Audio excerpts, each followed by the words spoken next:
Hi welcome to my channel Jaya beyond. ನಾನಿವತ್ತು ಒಬ್ಬರು ಚಾನಲಲ್ಲಿ ಒಂದು ವಿಡಿಯೋನ ನೋಡಿದೆ. ನನಗೂ ಆ ವಿಷಯ ಮಾತಾಡಬೇಕು ಅನಿಸ್ತು. ಆದರೆ ನನಗೆ ಯಾವತ್ತೂ ಬೇರೆಯವರು ಆ ವಿಡಿಯೋ ನೋಡಿಕೊಂಡು ನಾನು ಆ ಥರ ವಿಡಿಯೋ ಮಾಡಿದರೆ ನಾನು ಮಾಡಬೇಕು ಅಂತ ಅಂದ್ಕೊಂಡು ಮಾಡಲ್ಲ. ಮತ್ತು ಅವ್ರಿಗೆಲ್ಲ ವ್ಯೂಸ್ ಬರುತ್ತೆ, ನಾನು ಈ ವಿಷಯ ಮಾತಾಡಿದ್ರೆ ವ್ಯೂಸ್ ಬರುತ್ತೆ, ಈ ಥರ ಎಲ್ಲ ನಾನು ಫೀಲ್ ಮಾಡ್ಕೊಂಡು ಮಾತಾಡಲ್ಲ. ನನಗೆ ಆ ವಿಷಯ ಮಾತಾಡಬೇಕು ಅನಿಸಿದ ಕಾರಣಕ್ಕೆ ಮಾತಾಡ್ತಾ ಇದ್ದೀನಿ. ಏನು ಅಂತಂದರೆ ಕೆಲವರು ನೆಗೆಟಿವ್ ಕಾಮೆಂಟ್ ಹಾಕೋದು ಯಾವ ಥರ ಅಂದರೆ, ನೀನು ನೀನು ಹಾಕಿದ್ದೆ ಬಟ್ಟೆ ಹಾಕೊಂಡು ಮಾಡ್ತೀಯಾ, ನಿನ್ನ ಮನೆ ನಿಂಗೆ ಇಟ್ಕೊಂಡಿದ್ಯಾ, ನಿನ್ಗೇನು ಅನುಕೂಲ ಇಲ್ವಾ, ನಿಮ್ಮಂಥವ್ರೆ ಇನ್ನೊಂದು ಚಾನಲಲ್ಲೂ ಇದೇ ಥರ ನೆಗೆಟಿವ್ ಕಾಮೆಂಟು. ಏನು ಅಂತಂದರೆ, ನಿಮ್ಮಂಥವ್ರೆಲ್ಲ ಇಂಥ ಮಾಲ್ಗೆಲ್ಲ ಏನಕ್ಕೆ ಹೋಗ್ತೀರಾ, ತಗೊಳ್ಳೋ ಯೋಗ್ಯತೆ ಇಲ್ಲ, ಮತ್ತು ಅವ್ರ ಅನುಕೂಲಗಳನ್ನ ಹಿಡ್ಕೊಂಡು ಮಾತಾಡೋದು, ನೆಗೆಟಿವ್ ಕಾಮೆಂಟ್ ಹಾಕೋದು. ಅವ್ರುಗಳು ಕಾಮೆಂಟ್ ಹಾಕಿದ್ರೂ ಯಾರು ಏನು ಎತ್ತ ಅಂತ ಗೊತ್ತಾಗಲ್ಲ, ಅಥವಾ ಚಾನಲ್ ಇರೋರೇ ಹಾಕಿದ್ರೂ ಗೊತ್ತಾಗಲ್ಲ, ಬೇರೆ ಯಾವುದೋ ಐಡಿಗಳಿಂದ ಆ ಥರ ಎಲ್ಲ ಹಾಕ್ತಾರೆ. ಹಂಗಾಗಿ ಯಾರಿಗೂ ಗೊತ್ತಾಗಲ್ಲ ಅಂದ್ಬಿಟ್ಟು ಹಾಕ್ತಾರೆ.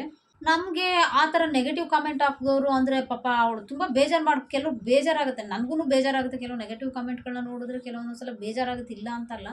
ಆದರೆ ಅಷ್ಟೊಂದು ತಲೆ ಕೆಡ್ಸ್ಕೊಳಕ್ಕೆ ಹೋಗ್ಬಾರ್ದು. ಯಾಕೆ ಅಂತ ಅಂದರೆ, ಅವ್ರು ಯಾರು ಅಂತಲೇ ಗೊತ್ತಿಲ್ಲ, ಯಾರೋ ಮುಖ ನೋಡದೇ ಇದ್ದವರೆಲ್ಲ ನಮ್ಮ ಬಗ್ಗೆ ಮಾತಾಡಿದ್ರೆ ನಾವು ಏನಕ್ಕೆ ತಲೆ ಕೆಡಿಸ್ಕೋಬೇಕು. ಯಾಕೆಂದರೆ ಕೆಲವ್ರಿಗೆ ಒಂಥರ ಹುಚ್ಚಿರುತ್ತೆ. ಆ ಥರ ಅಂದರೆ ಏನೋ ಕೆಟ್ಟದಾಗಿ ಮಾತಾಡೋದು ಇನ್ನೊಬ್ರ ಬಗ್ಗೆ, ಅದೊಂಥರ ಹುಚ್ಚಿರುತ್ತೆ.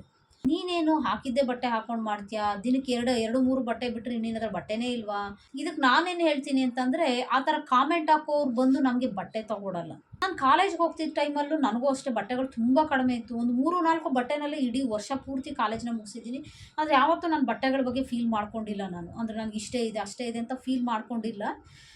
ಕೆಲವು ಫ್ರೆಂಡ್ಸ್ಗಳು ಮಾತಾಡೋರು ಅಂದರೆ ನನ್ನ ಬಗ್ಗೆ ಅಲ್ಲ, ಯಾರನ್ನು ಬಂದ್ಬಿಟ್ಟು ನೇರವಾಗಿ ಎಲ್ಲ ಇದನ್ನೆಲ್ಲ ಮಾತಾಡಲ್ಲ. ಏನು ನೀನೇನು ಎರಡೇ ಬಟ್ಟೆ ಹಾಕೊಂಬತ್ತೀಯಾ ಅಂತಂದರೆ ನೇರವಾಗಿ ಯಾರೂ ಹೇಳಲ್ಲ. ಯಾಕೆ ಅವ್ರ ಯೋಗ್ಯತೆಗಳೆಲ್ಲ ಆಚೆ ಬರ್ತವೆ ಅಂತ ಯಾರೂ ನೇರವಾಗಿ ಹೇಳಲ್ಲ. ನನ್ನ ಎದುರುಗಡೆ ಬಂದ್ಬಿಟ್ಟು ಯಾರೋ ಇನ್ನೊಬ್ಳ ಬಗ್ಗೆ ಮಾತಾಡ್ತಾಯಿದ್ರು. ಅಂದರೆ ಇವಳು ನೋಡು ಏನೋ ಎರಡೇ ಬಟ್ಟೆ ಮೂರೇ ಬಟ್ಟೆ ಇರೋದು, ಇದರಲ್ಲೇ ಬರ್ತಾಳೆ ಡೈಲಿ ಅಂತ. ನಾನು ಹೇಳಿದೆ ಅವಳಿಗೆ, ನೀನು ತೊಗೊಡ್ತೀಯ ಬಟ್ಟೆನ, ನೀನು ತೊಗೊಂಡು ಬಂದು ಕೊಡು, ಅವಳು ದಿನಕ್ಕೊಂದೊಂದು ಹಾಕೊಂಬರ್ತಾಳೆ, ದಿನಕ್ಕೊಂದೊಂದು ಬಟ್ಟೆ ತೊಗೊಂಡು ನೀನು ಅಂತ. ಅವ್ರ ಮನೆಯಲ್ಲಿ ಕಂಡೀಷನ್ ಏನೇನಿರುತ್ತೋ, ಅವ್ರ ಹತ್ರ ಬಟ್ಟೆ ಇದ್ರೆ ಏನಕ್ಕೆ ಹಾಕೊಂಬರಲ್ಲ. ನಾವು ಯಾಕೆ ಆ ಥರ ಎಲ್ಲ ಮಾತಾಡಬೇಕು ಅನ್ನೋ ಮನಸ್ಸೇ ಇರಲ್ಲ. ಅವ್ರ ಮನೆ ಕಂಡೀಷನ್ ಚೆನ್ನಾಗಿರುತ್ತೆ, ಅವ್ರ ಅಪ್ಪ ಅಮ್ಮ ಚೆನ್ನಾಗಿ ತೊಗೊಡ್ತಾರೆ, ಅವ್ರು ಹಾಕೊಂಬರ್ತಾರೆ. ಅವ್ರೇನು ಸಂಪಾದನೆ ಮಾಡಿ ಹಾಕೊಂಬರ್ತಾ ಇರಲ್ಲ. ಆ ಟೈಮಲ್ಲಿ ಕಾಲೇಜ್ ಟೈಮಲ್ಲೂ ಅಷ್ಟೇ ಸಂಪಾದನೆ ಮಾಡಿ ಹಾಕೊಂಬರ್ತಾ ಇರಲ್ಲ. ಕಾಲೇಜ್ ಹುಡುಗಿರು ಏನಾದ್ರು ನೋಡ್ತಾ ಇದ್ರೆ ಇದನ್ನು ಖಂಡಿತ ಅರ್ಥ ಮಾಡ್ಕೊಳ್ಳಿ. ತಮ್ಮ ಹತ್ರ ಬಟ್ಟೆಗಳಿಲ್ಲ, ತಮ್ಮ ಹತ್ರ ಎಲ್ಲರ ಥರ ಬ್ಯಾಗು ಬಟ್ಟೆ ಎಲ್ಲ ಶೋಕಿ ಮಾಡೋಕ್ಕಾಗಲಿ ಏನೇ ಆಗಲಿ ಇಲ್ಲ ಅಂತಂದರೆ ಫೀಲ್ ಮಾಡ್ಕೋಬೇಡಿ. ಯಾಕೆಂದರೆ ಹೇಳೋರು ಯಾರು, ಹಣಕಸೋರು ಯಾರು ನಮ್ಮನ್ನು ನೋಡ್ಕೊಳ್ಳಲ್ಲ. ನನ್ನ ಹತ್ರ ಆ ಥರ ಎಲ್ಲ ಮಾತಾಡಿದ್ರೆ ಖಂಡಿತ ಸುಮ್ಮನೆ ಇರ್ತಿರಲಿಲ್ಲ. ಯಾಕೆ ಅಂತಂದರೆ ನಾವು ಬಡತನನ ನೋಡಿದ್ದೀವಿ, ಬಡತನನ ನೋಡಿದ್ದೀವಿ, ಅದ್ರ ಕಷ್ಟ ಏನು ಅಂತ ಗೊತ್ತು. ಇವ್ರು ಏನೋ ಅವ್ರ ಅಪ್ಪ ಅಮ್ಮ ತಗೊಡ್ತಾರೆ ಅಂತ ಅಂದ್ಬಿಟ್ಟು ಇವ್ರು ಬಂದ್ಬಿಟ್ಟು ಏನಕ್ಕೆ ಆ ಥರ ಮಾತಾಡಬೇಕು. ಅವ್ರ ಮನೆ ಕಂಡೀಷನ್ ಏನಿದೆಯೋ, ಇವ್ರ ಅಪ್ಪ ಅಮ್ಮ ತಗೊಡ್ತಾರೆ, ಇವ್ರ ಅಪ್ಪ ಅಮ್ಮ ಶ್ರೀಮಂತರು, ಇವ್ರಿಗೆಲ್ಲ ಚೆನ್ನಾಗಿ ನೋಡ್ಕೋತಾರೆ ಅಂತ ಅಂದರೆ ಅವ್ರ ತಪ್ಪೇನಿದೆ. ಅವ್ರು ಬಡತನದಲ್ಲಿ ಹುಟ್ಟಿರ್ತಾರೆ, ಅವ್ರಿಗೆ ತಕ್ಕಂಗೆ ಬದುಕ್ತಿರ್ತಾರೆ. ನಾವು ಹೆಮ್ಮೆ ಪಡಬೇಕು. ಅಟ್ಲೀಸ್ಟ್ ಬಡತನದಲ್ಲಿ ಅವರು ಮಕ್ಕಳನ್ನ ಎಜುಕೇಟ್ ಮಾಡ್ತಾ ಇದ್ದಾರೆ, ಅಟ್ಲೀಸ್ಟ್ ಕಾಲೇಜ್ವರೆಗೂ ಕರ್ಕೊಂಡು ಬಂದಿದ್ದಾರೆ ಅಂತ ಖುಷಿ ಪಡಬೇಕು. ಅದನ್ನು ಬಿಟ್ಬಿಟ್ಟು ಬಟ್ಟೆ ಹಿಂಗೆ, ಬ್ಯಾಗ್ ಹಿಂಗೆ, ಇವಳು ಏನು ತಲೆ ಹಿಂಗೆ, ಎಣ್ಣೆ ಹಾಕೊಂಡ್ಬರ್ತಾಳೆ, ಇವಳು ಮೇಕಪ್ ಇಲ್ಲದೆ ಬರ್ತಾಳೆ, ಇವೆಲ್ಲ ಅಗತ್ಯ ಇಲ್ದಿರೋ ಮಾತುಗಳು. ಯೂಟ್ಯೂಬಲ್ಲೂ ಹಂಗೆ ಯಾರೋ ನೆಗೆಟಿವ್ ಕಾಮೆಂಟ್ ಹಾಕಿದ್ರಂತ, ಅದಕ್ಕೂ ನನಗೆ ಹಾಗೆ ಅನಿಸುತ್ತೆ. ಏನಕ್ಕೆ ಇವರೆಲ್ಲ ಆಡೋರು ಅಣ್ಕೋಸೋರೆಲ್ಲ ನಮಗೆ ಬಟ್ಟೆ ತೊಗೊಡ್ತಾರೆ, ಏನಕ್ಕೆ ನಾವು ಫೀಲ್ ಮಾಡ್ಕೋಬೇಕು ಅದಕ್ಕೆ ಅಂತ. ಕಾಲೇಜಲ್ಲಿ ಏನಕ್ಕೆ ಬಟ್ಟೆ ಬರೆಗಳ ಬಗ್ಗೆ ಜನ ಕಾಮೆಂಟ್ ಮಾಡಬೇಕು, ಹೆಣ್ಮಕ್ಳುಗಳೇ ಆಗಲಿ ಗಂಡು ಮಕ್ಕಳೇ ಆಗಲಿ, ಬೇರೆಯವ್ರ ಬಟ್ಟೆ ಮತ್ತು ಅವ್ರ ವೇಷಭೂಷಣಗಳ ಬಗ್ಗೆ ಏನಕ್ಕೆ ಮಾತಾಡಬೇಕು. ಅವರೇನು ಓದೋದಕ್ಕೆ ಅಂತ ಬರ್ತಾರಾ ಅಥವಾ ಫ್ಯಾಷನ್ ಶೋಗೆ ಅಂತ ಬರ್ತಾರಾ ಈ ಡ್ರೆಸ್ಗಳನ್ನೆಲ್ಲ ನೋಡಿ ಕಾಮೆಂಟ್ ಹಾಕೊಂಡು ಕೂತ್ಕೊಳ್ಳೋಕ್ಕೆ.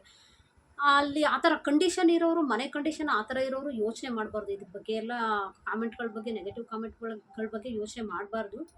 ನನಗೂ ಅದೇ ಥರ ಇದ್ದಿದ್ದು. ಮೊದಲೇ ಹೇಳ್ದಂಗೆ 2-3 ಬಟ್ಟೆ ಅಷ್ಟೇ. ನಾನು ಒಂದು ವರ್ಷ ಪೂರ್ತಿ 2-3 ಬಟ್ಟೆನಲ್ಲೇ ಮುಗಿಸಿದ್ದೀನಿ ಹೇಳ್ಬೇಕು, ಕಾಲೇಜ್ ಲೈಫ್ನ. ಯಾವತ್ತೂ ಅದಕ್ಕೆಲ್ಲ ಡಿಮ್ಯಾಂಡ್ ಮಾಡಲಿಲ್ಲ. ಮನೇಲಿ ನನಗೆ ಬಟ್ಟೆ ಬೇಕು, ಅದು ಬೇಕು, ಇದು ಬೇಕು ಅಂತ ಏನೂ ಕೇಳ್ದವಳಲ್ಲ. ಏನಿದೆ ಅದರಲ್ಲೇ ನಾನು ಎಜುಕೇಷನ್ ಮುಗಿಸ್ಕೊಂಡು ಹೋದೆ. ಯೂಟ್ಯೂಬಲ್ಲಿ ಏನಕ್ಕೆ ಇದೆಲ್ಲ ಮಾತುಗಳು. ಯೂಟ್ಯೂಬಲ್ಲಿ ಜನ ನೋಡೋಕ್ಕೆ ಬರೋದು ಕಂಟೆಂಟ್ನ ನೋಡೋಕ್ಕೆ ಬರ್ತಾರೆ, ಅಥವಾ ಯೂಟ್ಯೂಬ್ಗೆ ಏನಕ್ಕೆ ಬರೋದು. ಯೂಟ್ಯೂಬಲ್ಲಿ ಸದಾಕಾಲ ಅಲಂಕಾರ ಮಾಡಿಕೊಂಡು ಒಳ್ಳೊಳ್ಳೆ ಬಟ್ಟೆ ಹಾಕ್ಕೊಂಡು ದಿನಕ್ಕೊಂದೊಂದು ಬಟ್ಟೆ ಹಾಕ್ಕೊಂಡು, ಈ ಯೂಟ್ಯೂಬ್ ಕೂಡ ಫ್ಯಾಷನ್ ಶೋಗಳನ್ನ ಮಾಡೋಕ್ಕೆ, ಪ್ರತಿಯೊಬ್ಬರೂ ಫ್ಯಾಷನ್ ಶೋ ಮಾಡೋಕ್ಕೆ ಬರಲ್ಲ, ಅಥವಾ ಹೆಣ್ಣು ನೋಡೋ ಶಾಸ್ತ್ರಗಳನ್ನ ಇಟ್ಕೊಂಡಿಲ್ಲ ಯೂಟ್ಯೂಬಲ್ಲಿ. ಎಲ್ಲ ಚೆನ್ನಾಗೇ ಮಾಡ್ಕೊಂಡು ಬಂದು ಕೂತ್ಕೋಬೇಕು ಅಂತ. ನಾನೇ ಆದ್ರೂ ಕೆಲವು ಸಲ ನನಗೆ ಡೈಲಿ ರೆಗ್ಯುಲರಾಗಿ ನಾನು ಹೆಂಗಿರ್ತೀನೋ ಹಂಗೆ ವೀಡಿಯೋ ಮಾಡ್ತೀನಿ. ಫ್ರೈಡೇ ಮಾತ್ರ ನಾನು ಸೀರೆ ಉಟ್ಕೊಳ್ತೀನಿ. ಹಂಗಾಗಿ ಫ್ರೈಡೇ ಮಾತ್ರ ಒಂದು ರೆಡಿಯಾಗಿರ್ತೀನಿ. ಇಲ್ಲ ಬೇರೆ ದಿನ ಅಂದರೆ ನಾನು ಏನು ಬಟ್ಟೆ ಹಾಕ್ಕೊಂಡಿರ್ತೀನೋ ಅದರಲ್ಲೇ ಮಾಡ್ತೀನಿ. ನಾನು ಯಾವ ಥರ ಮನೆಯಲ್ಲಿ ಇರ್ತೀನೋ ಅದೇ ಥರ ವೀಡಿಯೋಗಳನ್ನ ಮಾಡ್ತೀನಿ. ಇದರಲ್ಲೇ ವೀಡಿಯೋ ಮಾಡ್ತೀನಿ. ವೀಡಿಯೋ ಮಾಡೋಕ್ಕೆ ಅಂತ ಸಪ್ರೇಟಾಗಿ ಎಲ್ಲ ರೆಡಿ ಆಗಲ್ಲ ನಾನು. ಎಲ್ಲ ಫುಲ್ ಸ್ನಾನ ಎಲ್ಲ ಮನೆ ಕೆಲಸ ಎಲ್ಲ ಮುಗಿಸಿ ಫುಲ್ ರೆಡಿ ಆದಮೇಲೆ ಕೂತ್ಕೊಂಡು ವೀಡಿಯೋ ಮಾಡ್ತೀನಿ. ನನ್ನ ಕೆಲಸ ಎಲ್ಲ ಮುಗೀತು ಅನ್ನೋ ಕಾರಣಕ್ಕೆ ಆವಾಗ ಆ ಥರ ಮಾಡ್ತೀನಿ. ಅದನ್ನು ಬಿಟ್ಬಿಟ್ಟು ಅದಕ್ಕೋಸ್ಕರ ಅಲಂಕಾರ ಮಾಡ್ಕೊಂಡೇ ಕೂತ್ಕೋಬೇಕು, ಇದೆಲ್ಲ ಕಾನ್ಸೆಪ್ಟ್ ಇಟ್ಕೊಂಡು ನಾನು ಮಾಡಲ್ಲ. ಏನಕ್ಕೆ ಅದನ್ನೆಲ್ಲ ಮೈಂಡಲ್ಲಿ ಇಟ್ಕೊಂಡು ನಾವು ಮಾಡಬೇಕು?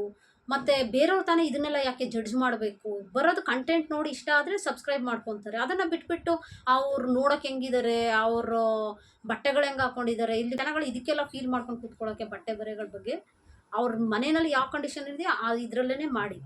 ಯಾರನ್ನು ಬೇಜಾರು ಮಾಡ್ಕೊಳ್ಳೋ ಅಗತ್ಯ ಇಲ್ಲ. ಇಂಥ ಬಟ್ಟೆ ಬರೆ ವಿಷಯಗಳಿಗೆಲ್ಲ ಹೇಳೋರು ಕೂಡ ನಮ್ಗೆ ಯಾರೂ ತಂದು ಕೊಡೋಲ್ಲ. ಹೇಳಬೇಕು ಅಂದರೆ ಕಾಮೆಂಟ್ ಹಾಕೋರೆಲ್ಲ ತಂದು ಕೊಡೋಲ್ಲ ಎಲ್ಲಾರ್ಗು. ನೋಡೋರು ಇಷ್ಟ ಇದ್ದರೆ ನೋಡ್ತಾರೆ, ಇಲ್ಲ ಅಂತಂದರೆ ಬಿಡ್ತಾರೆ. ಅದನ್ನು ಬಿಟ್ಬಿಟ್ಟು ಅಂಥವ್ರೆಲ್ಲ ನಮ್ಮ ಚಾನಲ್ನ ನೋಡೋ ನೆಸಿಟಿನೂ ಇಲ್ಲ. ಅದ್ರ ಬಗ್ಗೆ ಎಲ್ಲ ಬೇಜಾರು ಮಾಡ್ಕೊಂಡು ಕೂತ್ಕೊಳ್ಳೋದಕ್ಕೆ. ಈ ವಿಡಿಯೋ ನಿಮಗೆ ಇಷ್ಟ ಆಗಿದ್ದಲ್ಲಿ ಲೈಕ್ ಮಾಡಿ, ಕಾಮೆಂಟ್ ಮಾಡಿ, ಶೇರ್ ಮಾಡಿ. ಯಾರ್ಯಾರು ನನ್ನ ಚಾನಲ್ನ ಸಬ್ಸ್ಕ್ರೈಬ್ ಮಾಡದೆ ನೋಡ್ತಾ ಇದ್ದಾರೆ ದಯವಿಟ್ಟು ಸಬ್ಸ್ಕ್ರೈಬ್ ಮಾಡ್ಕೊಂಡು ನೋಡಿ ಅಂತ ಕೇಳ್ಕೊತೀನಿ. Thank you so much.